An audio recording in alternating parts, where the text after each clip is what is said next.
자, 그러면은 우리가 지난 시간에 이제 했던 내용 중에 보면은 취득세는 취득 행위를 하게 되면 요 취득 행위에 따른 납세무자가 있다고 그랬어요. 납세무자. 요 납세무자 얘기를 하다가 말았어요. 납세무자. 요걸 다시 한번 좀 정리해 보겠습니다. 그러면 취득세는 취득 행위를 하는 자가 내는 건데 그 취득 행위를 하는 자가 바로 개인도 있고 법인도 있다. 그렇죠?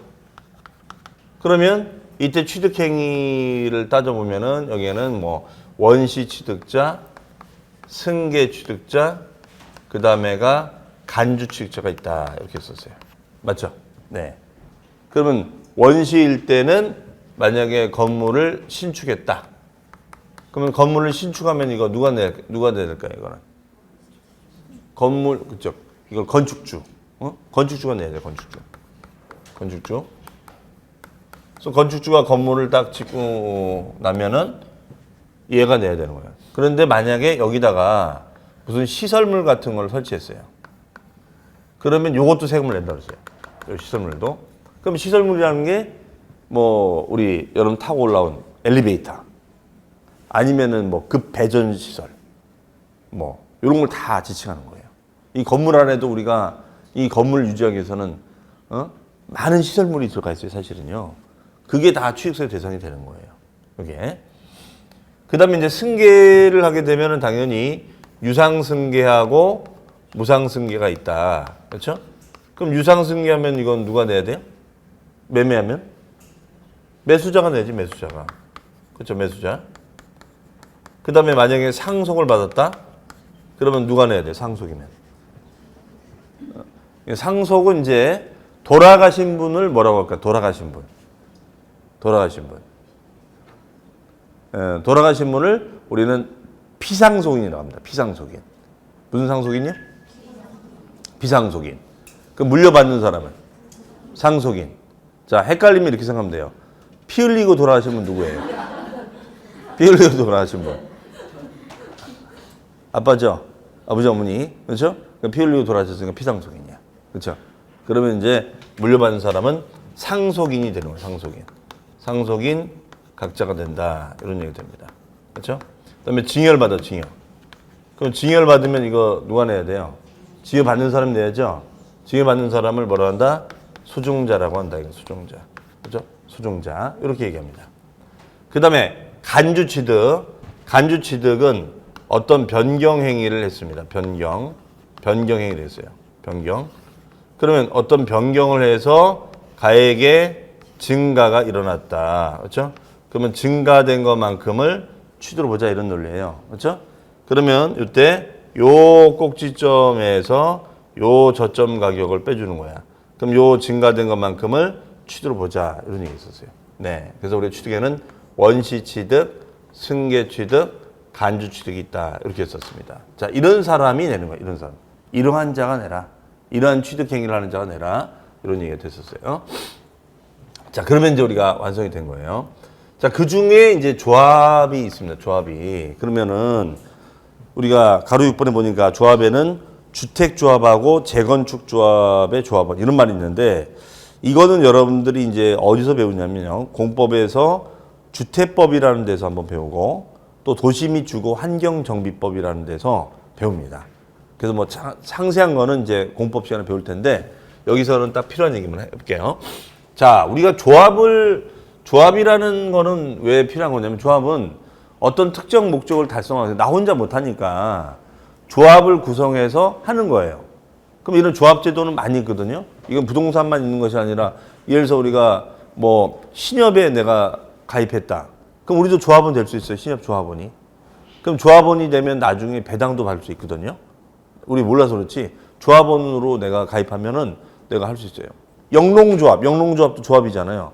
그럼 영농조합에서 그 농사를 잘 지으면 또 내가 이걸 받을 수 있단 말이에요. 그게 조합입니다. 그러니까 꼭 부동산만 조합이 있는 것이 아니라 뭐 영농조합, 신협 다 이게 다 조합이에요. 이게.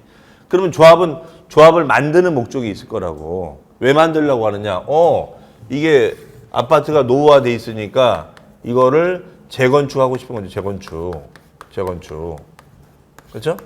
그럼 비건한 예로 우리 학원 요 사이드 이 대각선을 보면 여기 아파트 있죠. 요 아파트 이름 뭔지 모르겠네.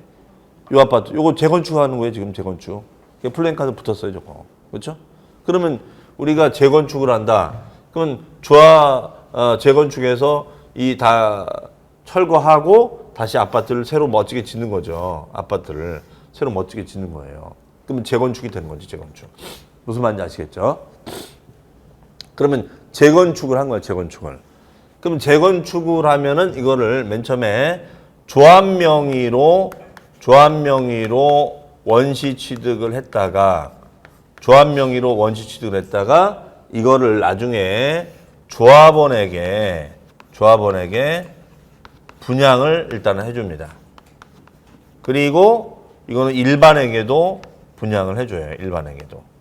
자, 요게 일단 기본적인 흐름이에요. 그렇죠? 그러면 여러분들이 어떻게 이해를 하고 계신지 모르겠지만 재건축 아파트에 뭐 조합원이 되려고 노력들을 많이 합니다. 자, 그럼 지금 얘기의 요지는 요거야, 요거. 그러면 어쨌든 분양을 하면은 얘는 무슨 취득일까? 승계 취득이지. 그렇죠? 원시했으니까. 승계 취득. 승계. 그러면 원래 취득세는 취득 행위가 일어날 때마다 내야 돼요, 얘는 기본 개념이 행위가 일어날 때마다 세금을 내야 돼요. 그럼 얘도 내야 되고 얘도 내야 되는 게 정상이야. 이해되시겠죠? 그러면은 내면 될 거 아니냐. 근데 문제가 있어. 왜? 그러면 이 조합이 내야 될 세금은 누구 돈을 낼까요? 조합원 돈을 내겠지. 조합에서 그럴 거 아니에요. 조합으로 원시겠으니까 조합원님들 이거 우리 세금 이거 내야 되는데 돈 좀 내세요. 그렇죠? 그리고 내가 만약에 예를 들어서 610호 분양받으면 610호 분양받은 것도 내가 내야 돼요. 그러면 전체 것도 내가 내야 되고 또 내 건 내가 또 내야 돼요. 그럼 나 입장에서 세금 몇 번 내는 거야? 2번 내는 거야. 이게 문제가 되는 거예요, 사실은. 옛날에 이걸 다 받았어요. 조합 이름으로 취소를 한번 또 받고 조합원 이름으로 또 받았거든. 그러니까 이제 막 볼멘 소리를 한 거지. 그런 게 어딨냐. 근데 얘는 이런 문제가 없죠. 일반하고 조합은 별개니까. 그렇죠? 나는 조합원 아니잖아. 그러니까 얘는 얘가 내면 되고 얘는 얘가 내면 되는 거예요. 근데 얘와의 관계는 누가 내야 된다? 실질적인 주인은 조합이다, 조합원이다. 조합원이다 이거예요. 바로 그걸 말하는 거예요. 문장의 뜻 아시겠어요? 자, 그럼 읽어보겠습니다. 주택조합과 그 다음에 재건축 조합 및 소규모 재건축 조합이 해당 조합원용의 일반용이 아니죠. 일반용이 아니에요. 조합원용으로 취득하는 조합주택용 부동산은 누가 낸다? 조합이 취득한 것으로 본다. 조합원이 취득한 것으로 본다. 조합원이 취득한 것으로 본다. 무슨 말인지 아시겠죠? 다만 조합원에게 귀속되지 아니하는 부동산 이게 바로 일반 분양은 여기에서 제외한다. 그렇지? 일반은 이런 문제가 없잖아요. 일반은 이중과세 문제가 없잖아요. 그렇죠? 자, 그래서 우리가 이런 이중과세 문제 때문에 이렇게 해석을 합니다. 자, 그러면 납세문자 다음에 7번. 7번에는 또 뭐라고 되어 있습니까? 배우자 이름으로 직계존비속. 직계존비속이니까 존속은 아버지, 할아버지. 비속은 아들, 딸을 말하는 거예요. 그러면 직계존비속 이름으로 부동산을 취득하면은 뭘로 본대요? 증여로 의지한다. 증여로 본다. 이렇게 되어 있어요. 그럼 이게 무슨 말일까요? 이건 이거지. 능력이 없을 것 같은 배우자나 직계존속 이름으로 사는 거를 이걸 매매를 볼 거냐 이거지. 마치 우리가 제일 편한 게 이거잖아요. 자, 평택역 앞에 오피스텔이 지금 많이 지어져 있는데 도시형 생활주택. 그러면 요 평택역 앞에 요 도시형 생활주택을 아들 이름으로 20세 된 아들 이름으로 구입을 해주는 거야. 그렇죠? 그 매매 계약서 쓸 거 아니에요. 분양 계약서. 그러면 이거는 취득 행위를 매매로 봐야 되느냐, 증여로 봐야 되느냐 이거지 지금. 그럼 당연히 여러분들은 뭐라고 답변하셔요? 이거 매매예요, 증여예요? 네? 증여? 매매라고 주장하셔야 되는 거 아니에요? 네? 자, 그럼 매매 계약서 썼지만 이걸 갖다가 요 시청에다가 이렇게 신고했더니 시청에서 연락이 왔어요. 아니, 어머니 이게 아드님 이름으로 산 건데 이게 어떻게 매매입니까? 아 이거 저 분양계약서 썼는데요. 그러면 돈은 누가 주셨어요? 아 돈이야 제가 줬죠. 그러면 어머니가 아들 명의 사준 거네. 지금 그 얘기야 지금. 그러면 이건 뭐예요? 증여가 되는 거야 증여가. 그러면 이제 뭐야? 이 증여로 판정되면 이 아들은 증여세도 내야 되고 취득세 또 내야 돼요. 매매가 되면 취득세만 내면 되는 거지. 무슨 말인지 알겠죠? 네. 그러니까 아무리 계약서는 매매 계약서를 썼다 하더라도 이거를 실제 매매가 입증할 수 없다면 증여로 본다 이거예요. 근데 무조건 그런 건 아니야. 만약에 입증을 하면 이 어린 아들이 샀다는 걸 입증하면은 이거는 매매를 볼 수도 있어요. 이게. 그러면 예를 들어서 아들 이름이 뭐냐? 강다니엘이야. 강다니엘 알죠? 네. 그러면 시청에서 물어보겠죠. 평택의 강다니엘이야, 그냥 강다니엘이야. 평택의 강다니엘인데요, 저희 아들 이름이. 그러면 증여지 이게. 근데 이 진짜 그 연예인 강다니엘 맞아요? 네, 맞는데요. 아유, 그러면 매매지, 그렇죠? 한번 들어오세요. 사인이나 좀 받게, 그렇죠? 자, 무슨 말인지 알겠죠? 그러니까 거기에 보니까 뭐라고 돼 있습니까? 증여로 보긴 보는데 다만 다음에 어느 하나일 때는 유산으로 본다. 공매를 통해서 산다거나 파산 성공을 통해서 산다거나 서로 교환한다거나 대가를 지급한 사실을 증명했을 때. 자, 그러니까 4번 같은 거 보시면은 대가 지급 사실을 증명할 수만 있다면 아무리 어린 아들일지라도 이거는 증여로 본다. 이거는 매매로 본다. 매매를 볼 수 있다는 거죠. 이해되시죠? 하지만 일단 의심을 하는 거예요. 시청에서. 어떻게 나이가 20살밖에 안 됐는데 이걸 분양을 받을 수 있느냐. 이런 얘기죠. 그렇죠? 네. 자, 그 얘기예요. 그 다음에 8번. 자, 이건 8번은 중요한 용어입니다. 부담부 증여. 부담부 증여의 경우에 채무 인수액에 대해서는 유상 취소로 본다라고 되는데요. 자, 여러분들이 문제를 나중에 푸시다 보면은 이 부담부 증여, 이 부담부 증여라는 단어가 참 많이 나와요. 이게 부담부 증여라는 단어가 참 많이 나옵니다. 그러면 이제 이거 같은 몇 번 이제 할 건데요. 이거는 그럼 부담이라는 말을 알 거고 이때 부라는 것은 채무예요, 채무. 그럼 채무라는 거는 뭘까요? 채무는 대출 채무 또는 뭐 전세금. 전세금도 채무거든요. 그렇죠? 전세금은 누구 돈이에요? 임대인 돈이에요, 임차인 돈이에요? 임차인 돈이죠. 그렇죠? 임차인 전세금 갚아줘야 돼 나중에요. 그렇죠? 근데 임대인들이 자기도 모르게 착각하는 거야. 전세금이 막 올라. 그럼 전세금이 오르면은 임대인 좋아합니다. 그렇죠? 왜? 오르는 것만큼 또 전세금 오르는 것만큼 또 쓰니까. 근데 만약에 역전세 되면 어떻게 돼요? 그럼 임대인이 가서 빌어야 돼요. 왜? 역전세가 되면은 전세금 토해내야 돼, 내가. 그렇죠? 그러면 이제 임차인이 나 이사 간다고 빨리 전세금 빼달라고. 아유, 왜 그러시냐고. 제가 벽지 한번 해줄게. 이사 가지 말라고. 그렇죠? 이거예요. 그러면 이거는 채무를 끼고 증여를 해주겠다 이런 거예요. 그러면 우리가 보통 아까 저거랑 비슷한 건데 이거는 대출을 끼고 사주는 거야. 전세 끼고 사주는 게 다 부담부증이에요. 그런 말 들어봤죠? 애 명의로 대출 끼고 사준다, 전세 끼고 사준다. 다 그게 바로 부담부 증여 거래예요.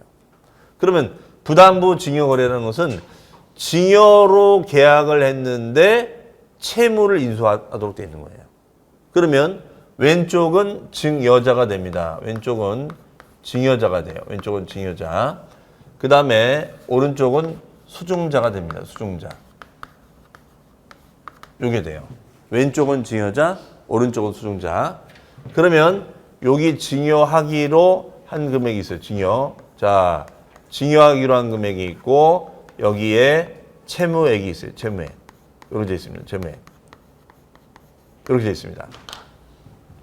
그러면 증여를 해주기로 했는데 대출까지 넘겨주는 거야. 대출. 그러면 만약에 이 물건이 토지라고 한다면 토지를 증여해 주라는 거예요. 1억짜리 토지를. 그럼 보통 이런 부동산에는 대출이 껴있어요? 안 껴있어요? 대출 껴있죠. 그러면 대출을 끼고 대출이 얼마냐? 3천. 대출 3천. 그러면 대출을 끼고 이걸 이제 샀던 거지, 이 사람이. 근데 대출이 자꾸 부담스러운 거야. 내가 이거 말고도 뭐 여러 개가 있어가지고. 그래서 이거를 아는 지인한테 아니면은 자식한테 저기다 이거를 넘겨주기로 한 거지. 이게 부담부 증여예요, 부담부 증여. 그러면 지금 수중자 입장에서는 요 대출을 인수해야 돼요. 그렇죠? 그 다음에 요거는 내가 물려받는 거야. 그러면 우리가 계약, 증여는 계약을 원인으로 합니다. 계약서 쓸 때는 어떻게 쓸까요? 1억 원에 증여하기로 한다. 다만 토지에 껴있는 대출 3천만 원은 수중자을이 인수하기로 한다. 이렇게 계약서 써야 된단 말이에요. 이게 바로 부담부 증여 계약이에요. 그러면 우리가 형식적인 증여 금액은 1억이야. 그러면 실제 증여 금액은 얼마가 될까요? 실제 증여 금액은? 7천이라고 봐야겠죠? 7천이에요, 7천. 7천. 그럼 7천은 내가 무상으로 취득하는 거야, 무상 취득. 맞죠? 네. 그러면은 요거는 인수하는 거니까 내가 나중에 갚을 돈이야. 그렇죠? 그러면 이거는 은행 가서 내가 대신 갚아줄 돈이니까 유상취득으로 봅니다. 유상취득. 유상취득. 따라서 우리 세법은 무상이든 유상이든 다 취득을 본다고 그랬었잖아요. 그렇죠? 네. 그러면 지금 문장에 뭐라고 써 있어요? 문장에 뭐라고 써 있습니까? 부담부 증여의 경우 채무에게 해당하는 부분은 무상으로 본다, 유상으로 본다. 그렇죠. 부담부 증여에서 채무 부분은 유상으로 본다. 이거 얘기하는 거죠, 지금? 이걸 말하는 것이 아니라 이거 얘기하는 거죠, 지금? 네. 그럼 만약에 채무액이 아닌 부분은 뭐가 되는 거야? 무상이 되겠죠. 그렇죠? 네. 그래서 요 부분을 말한다라고 보시면 되겠어요. 그다음에 9번 그다음 페이지. 상속 재산의 재분할에 따라 초과 취득 시 증여제. 자, 요거는 뭐냐? 이거는 이거예요. 상속이 일어났어요. 상속. 그래서 아버지와 형과 동생이 있어요. 이렇게. 그럼 형과 동생이 상속 재산을 이제 분할하는 거예요. 이제 분배를 거예요. 그게 형 이름으로 6, 동생 이름으로 4 이렇게 해서 이제 분할한 거예요. 분할한 거예요. 분할을 하고 형 동생 이름으로 다 등기를 낸 거예요. 등기를 낸 거예요. 이해되시겠죠? 네. 그러면 형 이름으로 동생이 이름을 분할해서 다 등기를 낸 겁니다. 자, 이 상태에서 이제 이게 되는 거예요. 그 이제 이걸로 다 끝났는데 갑자기 이 동생이 형한테 덤비는 거야. 아니 형, 왜 형이 왜 일을 더 가져가냐고. 똑같이 나눠 가져야 되는 거 아니야? 형이면 다야 막 한 거야. 그러니까 형이 뭐라 그래요? 야, 그럼 그걸 진작 얘기했어야지. 왜 지금에서 하냐 이거야. 그러니까 이제 술 먹다가 친구들이 야, 너 바보같이 왜 맨날 너는 당하고만 사냐 이렇게 얘기가 드는 거지 이제. 그래가지고 형한테 이제 덤빈 거야. 그게 마음 약한 형이 그러면 가져가라. 에이, 가져가 그러면. 그렇죠? 그러면 요걸 몇 대 몇으로 하자는 거예요. 5대 5로 하자는 거죠. 5대 5로. 그렇죠? 그러면 요 일을 넘겨줄 거 아니에요. 일을. 이해되시겠죠? 그럼 일을 넘겨줍니다. 응?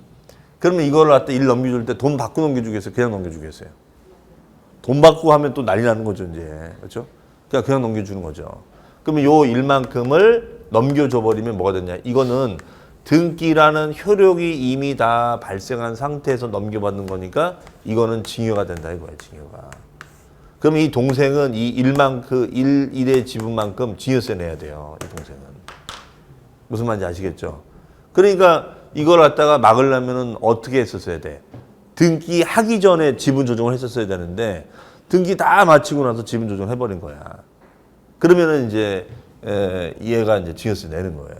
그렇죠? 이것도 모르고 이제 달라고 했던 거지 사실은. 그렇죠? 자, 그 상황을 말합니다. 그럼 거기 한번 읽어보시면 상속은 개시 돌아가셨는데 각 상속인의 상속분이 확정되어 자 밑줄 등기 등이 됐어요. 등기가 됐어요. 등기가 일어나고 나서 공동상속인에 협의하여 재분할하게 됩니다. 그러면 특정 상속인이 당초 상속분을 초과하여 취득했다면 상속분이 감소한 상속인으로부터 동그라미 어떻게 받은 거예요? 증여받아 취득한 것으로 본다. 증여받아. 그렇죠? 증여받은 것으로 보겠다. 문장의 뜻 이해하시겠습니까? 다만 다음에 해당할 때는 그러하지 아니한다라고 되는데 1, 2, 3번은 요거는 그냥 그중에 1번만 볼게요, 제가. 그러면 이때는 징을 안 본다는 거 왜냐? 신고 납부 기한 이내에 재분할에 대한 취득과 등기 등을 마친 후. 그러면 이거는 뭐냐면 신고 납부 기한 이내에 효력이 발생하기 전에 신고 효력이 발생하기 전에 재분할은 없던 일로 하겠다는 거예요, 이거는. 하지만 이미 등기 다 하고 신고 다 마치고 나서 등기 한 상태에서 다시 지분 조정한 거는 이거는 세금을 받겠다는 거예요, 또. 무슨 말인지 아시겠죠? 네. 그러니까 이렇게 하기 싫으면은 뭐 하지 말아야 돼? 등기하지 말아야지. 그죠? 등기 안 하고 5대5로 조정해 줘야지. 그렇죠? 자, 그 얘기예요, 지금.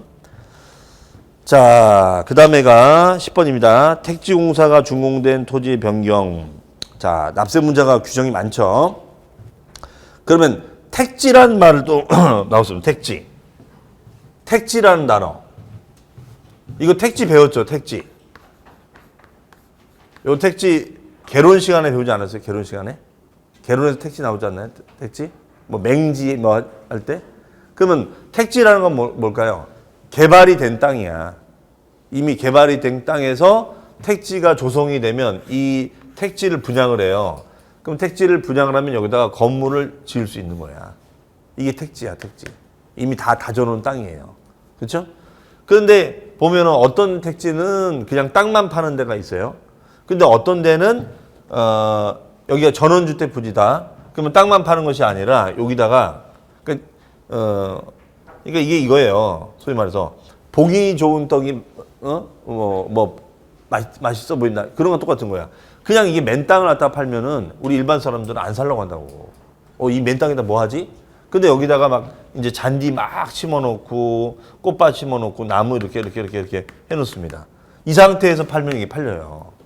그러면 이제 여러분들이 판단이 되거든. 아, 이렇게 조경을 잘 해놨으니까 그럼 이 조경해놓은 데다가 여기다 집만 안 치면 되겠구나. 이런 생각이 들 거 아니에요. 그렇죠? 자, 그러면 이런 얘기야. 땅만 했을 때는 이렇게 되는데 여기다가 조경까지 해둔 거야. 조경까지. 그래서 막 나무까지 막 이렇게 심어놓은 거예요. 그러면 이땐 조경을 하게 되면 이 땅의 가치가 올라가요, 안 올라가요? 올라가겠죠. 가액의 증가가 있을 거란 말이야. 그러면 가액의 증가가 있으면 이거 취득으로 봐야 안 봐요? 본다로 했었죠. 무슨 취득? 간주 취득. 맞아요. 그 얘기예요, 지금.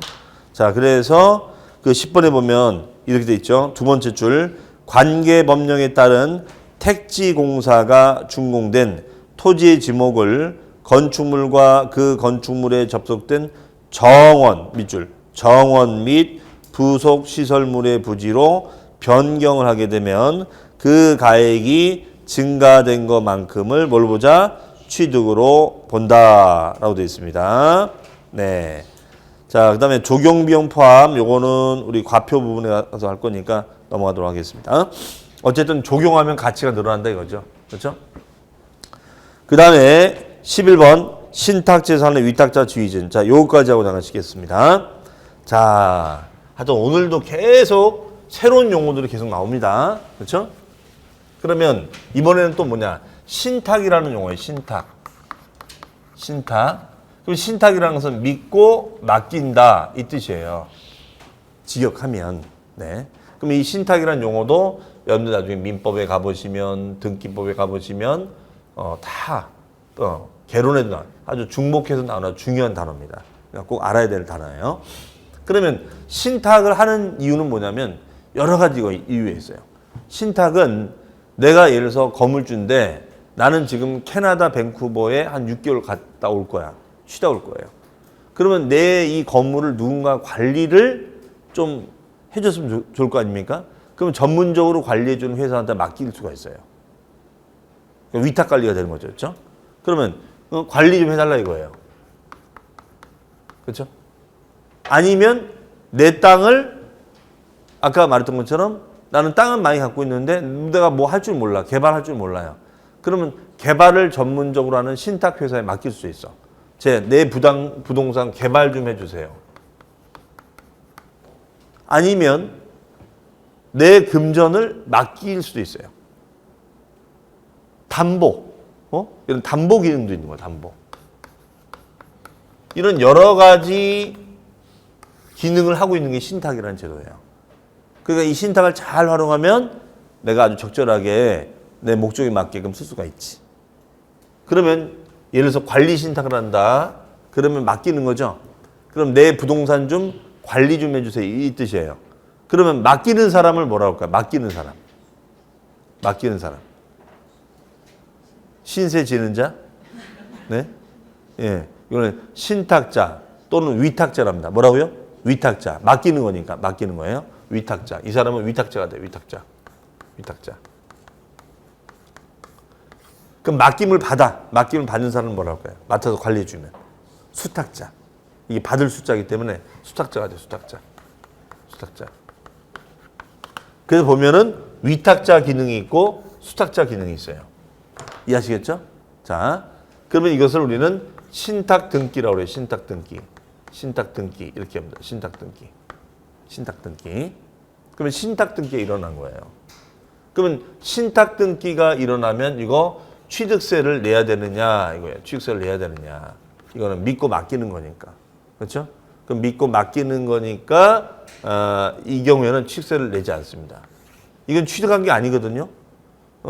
취득이 되려면 이게 소유권 이전인 매매가 돼야 되는데 이거는 매매한 게 아니라 맡아서 관리 좀 해주세요라고 등기만 하는 것뿐이야. 그래서 이걸 특수등기라고 하는데요. 그러다가 만약에 이 사람이 캐나다에서 돌아왔어. 그러면 다시 어떻게 해요? 다시 돌려주는 거예요. 다시 환원해 주는 거예요. 이렇게 환원해 줍니다.